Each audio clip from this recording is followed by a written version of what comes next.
So it is not hurry yet for President Bola Ahmed Tinubu and his interest to override the democratic structure in Rivers State as more reactions are trailed his proclamation of a state of emergency in Rivers State.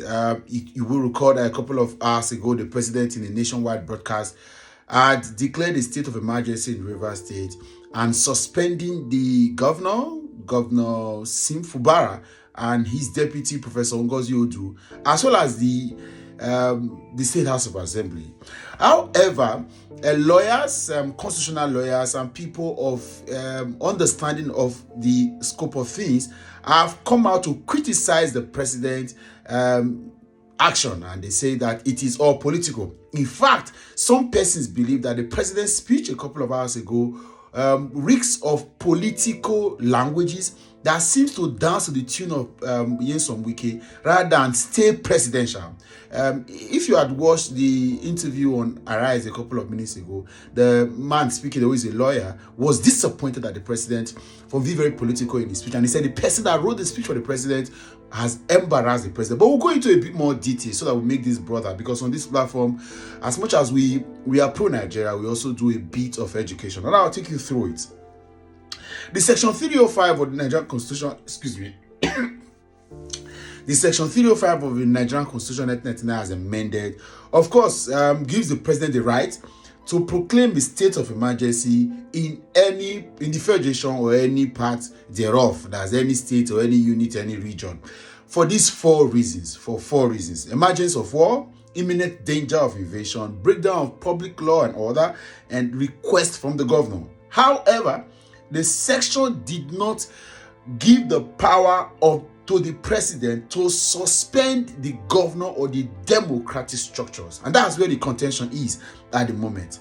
And then, okay, if we go back in antecedent, I had mentioned in my previous video of other times where this has happened. In 2004, because of the heated crisis between the Christians and Muslims in Plateau State, former President Olusegun Obasanjo did suspend Governor Joshua Dariye from his office as governor and appointed a retired military administrator, a retired military man to head the state. However, that matter went to court, and the Supreme Court refused to comment on that particular issue. The Supreme Court refused to comment on that particular issue, went on to dabble round as usual. Again, it's been long that judiciary has become a mess. The only got worse in Tinubu's government. Now, in 2013, another state of emergency was declared, but this time in 3 states after the escalating outcomes of the insurgency of Boko Haram in the northeast. President Goodluck Ebele Jonathan declared a state of emergency in Adamawa, in Yobe, and in Borno. However, in the spirit of the Constitution, President Goodluck Ebele Jonathan did not suspend the political structure of the state, neither did he suspend the sitting or ruling governor. He went on to declare a state of emergency and asked the military to go ahead and work with the political structure to restore peace, law, and order in that state. Again, but Bola Ahmed Tinubu, in his quest and ambition and greed to take over the political structure of Rivers State and hand it over to Nyesom Wike, has made him again move on. However, hold on. In all of this, when President Goodluck Ebele Jonathan did declare the state of emergency or proclaim the state of emergency in those states, Bola Ahmed Tinubu had words for Jonathan. Listen.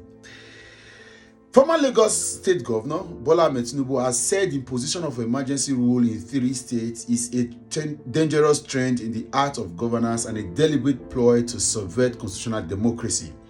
He said in a statement from the media office yesterday that by declaration of a state of emergency in Borno, Yobe, and Adamawa State, President Jonathan has intimidated and emasculated the governors of this state. The body language of the Jonathan administration leads any keen watcher of events with unmistakable conclusion of the existence of a surreptitious but barely disguised intention to muzzle the elected government of this state for what is clearly a display of unpardonable mediocrity and diabolic partisanship geared towards 2025 election, Tinubu said. Now, the same Bola Ahmed Tinubu is declaring a state of emergency and removing the governor as a plan towards just 2 years to 2027, just like it was. Use your tongue to count it. Hypocrite. Big hypocrite. But people are defending him. The only difference between Jonathan and Tinubu is that Tinubu has hirelings, paid social media hirelings, and mumus who are on social media either defending him because of their party or defending him because of their tribe or because they don't like any other person, so they are on social media. Jonathan probably did not have anybody to stand, just a few persons who were sensible enough to have stood to say this man was doing the right thing. So Bola Ahmed Tinubu, let me ask you, what has changed? Why? A lot of people are even saying that this particular crisis in Rivers State has not even gotten to the point of even, because Tinubu has tried to intervene in the crisis between Fubara and Wike, let's be fair, but he's not been objective. He's refused to stay in the middle. He's danced to the side. In fact, he has commanded Fubara to listen and obey Wike because he believes politically that everything must be about structure and order in the political order of Godfatherism. Again, Tinubu lied. He's an hypocrite. Share this video until it gets to him.